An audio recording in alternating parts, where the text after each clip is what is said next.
نہیں، اس میں شارح بخاری نے یہ نہیں نقل کیا ہے. شارح بخاری نے یہ فرمایا ہوگا کہ دونوں طرح کی روایتیں موجود ہیں. فرادہ بھی ہے اور مسنا بھی. اللہ اکبر اللہ اکبر یہ بھی ہے ایک روایت میں.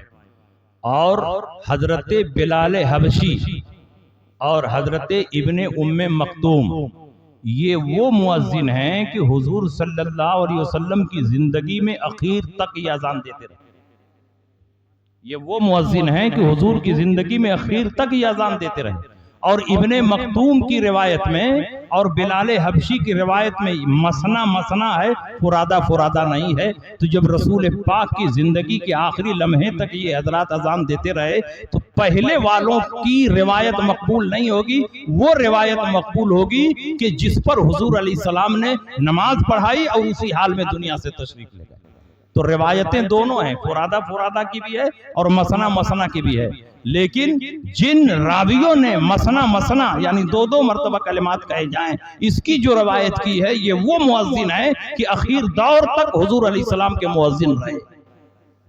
تو روایتوں میں اختلاف ہوتا ہے، لیکن اصحاب ترجیح جو ہیں بہت سارے وجوہ کو سامنے رکھ کر کے ترجیح دیتے. اگر فرادہ ہوتا تو یہ تو حضور کے زمانے میں اخیر تک اذان دیتے رہے، رسول پاک منع فرما دیتے. لیکن رسول پاک نے منع نہیں فرمایا. اس کا مطلب کہ انہی کی اذان کو سنتے اور اسی پر عمل کرتے کرتے حضور علیہ السلام دنیا سے تشریف لے گئے. ہاں، پہلے کی روایت میں فرادہ بھی. کبھی حضور علیہ السلام نے اذان کی تعلیم دینے کے لیے بھی بعض صحابہ کرام کو ایک مرتبہ کلمات بتائے. تو یہ نہیں سمجھنا چاہیے کہ وہ اذان میں کہنے کے لیے، بلکہ حضور ان کو سمجھا رہے ہیں، سکھا رہے ہیں اور اس کی مشق کروا رہے ہیں. تو مشق میں قاری ایک مرتبہ بھی پڑھاتا ہے اور اسی کو 10 مرتبہ بھی پڑھاتا ہے. تو ترجیح کے کلمات بھی اذان میں موجود ہیں کہ ایک مرتبہ اشہد ان لا الہ الا اللہ آہستہ کہے اور پھر اس کے بعد زور سے کہے. احناف کے نزدیک ترجیح نہیں ہے. اور ابن محذورہ کی روایت میں جو ہے کہ حضور نے ترجیح کی تو حضور نے ان کو تعلیم دی کہ ایسے کہو. تو حضور نے زور سے پڑھوا کر ان کو تعلیم دی. تو وہ اذان میں کہنے کے لیے نہیں بلکہ وہ تعلیم کے لیے.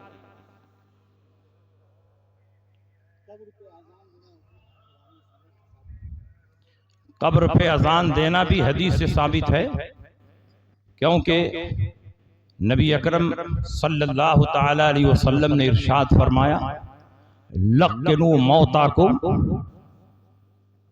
بلا الہ الا اللہ. لا الہ الا اللہ کے ذریعے اپنے مردوں کو تلقین کرو. اور ظاہر ہے کہ جس کو قبر میں دفن کر دیا گیا وہ بھی مردہ ہے. اور اذان میں لا الہ الا اللہ کے کلمات ہیں، اللہ اکبر اللہ اکبر، لا الہ الا اللہ، لا الہ، اشہد ان لا الہ الا اللہ، اشہد ان لا الہ الا اللہ. تو لا الہ الا اللہ کے کلمات ہیں کہ نہیں؟ اور پھر حضور اکرم صلی اللہ علیہ وسلم ایک قبر پر تشریف لے گئے تو دیر تک حضور علیہ السلام نے تکبیر کہی، صحابہ نے بھی تکبیر. کبر الناس، کبر رسول اللہ صلی اللہ علیہ وسلم وکبر الناس، سبح رسول اللہ صلی اللہ علیہ وسلم وسبح الناس. رسول اللہ نے دیر تک تکبیر کہی، صحابہ نے بھی تکبیر کہی. رسول پاک نے تسبیح پڑھی، صحابہ نے تسبیح پڑھی.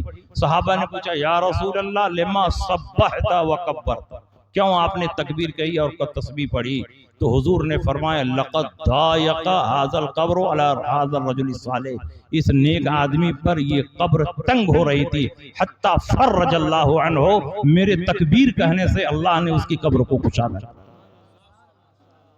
تکبیر کہنے سے اللہ نے کشادہ کر دیا. اور اذان میں کیا ہے؟ تکبیر ہی تو ہے، اللہ اکبر اللہ اکبر. کچھ زیادہ تکبیر ہو گئی اس میں حرج کیا ہے؟ جب وہ فی نفس ہی اچھا کام ہے تو زیادہ بھی اگر کر دیا جائے تو کوئی حرج نہیں. حضور نے فرمایا کہ جب مؤذن اذان دیتا ہے تو شیطان بھاگتا ہے. یہاں تک کہ ایک حدیث میں کہ 36 میل بھاگتا ہے اور ریح خارج کرتے ہوئے بھاگتا ہے، شیطان بھاگتا ہے. تو جب مردے کو قبر میں دفن کیا گیا اور اس کے بعد جب اذان دی گئی تو اذان کی آواز سن کر کے شیطان بھاگے گا. تو جب تک اذان ہوتی رہے گی شیطان بھاگا رہے گا تو قبر میں پہنچ ہی نہیں پائے گا اس کو بہکانے. تو اتنی دیر میں تو سوال جواب کی منزل ختم ہو جائے گی. جب بہکانے والا نہیں رہے گا تو صحیح جواب بھی ہو جائے گا. ایک اور حدیث میں رسول پاک نے فرمایا کہ جب مردے کو قبر میں لٹا دیا جاتا ہے تو شیطان طاری ہوتا ہے، اور جب مردے سے پوچھا جاتا ہے کہ تمہارا رب کون ہے، فَيُشِيرُ إِلَى نَفْسِهِ، تو اپنے آپ کی طرف اشارہ کرتا ہے کہ کہہ دو، مجھے کو کہہ دو کہ یہی میرا رب ہے۔ تو شیطان اس کا مطلب قبر میں پہنچتا ہے، اس کا مطلب قبر میں بھی وسوسہ ڈالنے کی وہ کوشش کرتا ہے۔ اور دوسری حدیث بتا رہی ہے کہ جب اذان دیا جائے تو بھاگ جاتا ہے، تو اتنی دیر تک اذان دیا جائے کہ شیطان بھاگ جائے اور سوال و جواب کی منزل ختم ہو جائے، تو الحمدللہ امید ہے کہ اس کا بیڑا پار ہو جائے، اور جو یہاں پار ہو گیا وہ ہر جگہ پار رہے۔ تو اذان پر تو اعلیٰ حضرت نے ایک پورا رسالہ لکھا ہے، دلائل کے انبار لگا دیا ہے، ایذان الاجر فی اذان القبر، بہت ضخیم رسالہ، بہت ساری دلیلیں اس میں نقل کی ہیں اعلیٰ حضرت امام محمد رضا۔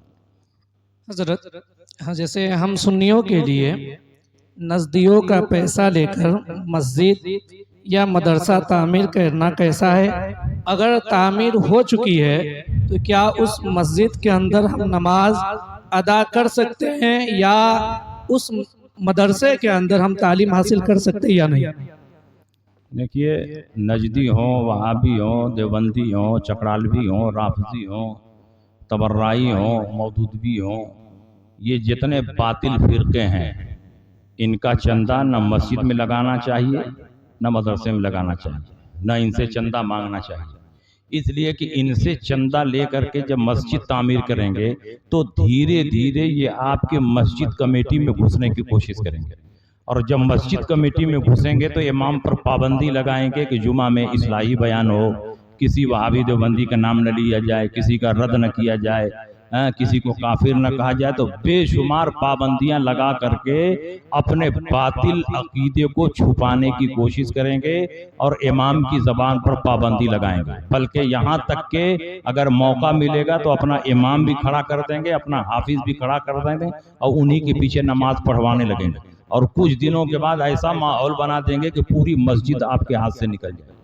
اس لیے اگر مسجد کی حفاظت چاہتے ہیں تو ان کا چندہ مسجد میں ہرگز نہ لگائیں، لیکن اگر لگ گیا ہے، جن لوگوں نے ان سے چندہ لے کے لگا لیا ہے، تو کوشش کر کے ان کا چندہ واپس کر دیں، اور اگر دینے والوں کا پتہ نہیں چل رہا ہے تو بھی رب کی بارگاہ میں توبہ و استغفار کر لیں، لیکن اس مسجد میں نماز جائز اور درست۔ لیکن اگر کوئی نیتا چندہ دے رہا ہے، اگر کوئی بدھائک دے رہا ہو، کوئی ایم پی دے رہا ہو، کوئی ایم ایل اے دے رہا ہو اور اپنی مرضی سے دے رہا ہو، ہم مانگ نہیں رہے ہیں، کیونکہ رسول پاک نے فرمایا اِنَّا لَا نَسْتَعِينُ بِمُشْرِكٍ، ہم دینی معاملات میں مشرک سے مدد نہیں لیتے، ہم مانگے نہیں، وہ خود غلامانہ عاجزانہ آئے اور مسجد میں چندہ دے، اور چندہ دے تو اس کا روپیہ لے کر کے کسی غریب کو پہلے مالک بنا دیا جائے، پھر وہ غریب اپنی طرف سے مسجد میں دے دے تو وہ اس کا چندہ نہیں ہوگا، اس غریب کا چندہ ہوگا، اور وہ بعین ہی گٹی دے، بالو دے، سیمنٹ دے تو اس کو لینے سے بچے، اس کو نہ لے کہے کہ تم پیسہ دے دو، مانگے نہیں، وہ خود پیسہ دے دے تو غریب کو دے کر کے اور ہیلے شرعی کرائے اور وہ پیسہ مسجد میں لگائے، تو اس طریقے سے مسجد بنوانا جائز اور درست ہو جائے گا، لیکن ان سے مانگنا جائز نہیں۔ تو مشرک اگر آپ کی مسجد میں کچھ تعاون کر رہا ہے تو وہ اپنے گھر سے نہیں دے رہا ہے، گورنمنٹ کے فنڈ سے دے رہا ہے، گورنمنٹ اسی لیے دیا ہے کہ رفاہی کاموں میں اس کو خرچ کیا جائے، تو ہم مانگے نہیں، اپنی مرضی سے اگر دے رہا ہے تو اس کا لگانا جائز ہے، اور کافر و مشرک ہمارے مصلی پر کھڑا ہو کر کے امامت کی کوشش نہیں کرے گا، لیکن وہابی دیوبندی چندہ دے گا تو آ کر کے امامت کرنے کی کوشش کرے گا، اس لیے اس کا تو چندہ لے لے لیکن ان کا چندہ نہ لے، ان دونوں میں فرق سمجھ، اور ایک دو نہیں، بے شمار مسجدیں اسی طرح ہاتھ سے نکل گئی۔ رمضان میں کہا کہ آپ لوگوں کے پاس حافظ نہیں، ہم فری میں حافظ دیتے ہیں، اپنا حافظ کھڑا کر دیا، پھر اس کے بعد کہا کہ امام صاحب کہیں گئے ہوئے ہیں تو ابھی انہی کو نماز پڑھانے دیجئے، دھیرے دھیرے پوری مسجد میں قبضہ کر لیا، کمیٹی میں گھس گئے، چپکے چپکے رجسٹریشن کرا لیا، بے شمار مسجدیں ہمارے ہاتھوں سے نکل گئیں۔ اس لیے ان سے کسی قسم کا کوئی تعاون نہ مسجد میں لیا جائے نہ مدرسے میں لیا جائے، جب ان سے بات کرنے ہی کی اجازت نہیں تو چندہ لینے کی اجازت کہاں سے ہوتی؟ چلیے ٹھیک ہے۔ ایک مسئلے کو وضاحت فرما دیں۔ عوام میں کچھ لوگ ایسے ہیں کہ ہیں وہ سنی، لیکن آگے چل کے ان کا لڑکا بدعقیدہ ہو گیا یا اس کے نظریات بدل گئے تو باپ کا انتقال ہو گیا یا ماں کا انتقال ہو گیا تو ہے تو وہ سنی، اب وہ لڑکا دیوبندی امام بلا کر کے جنازہ پڑھواتا ہے.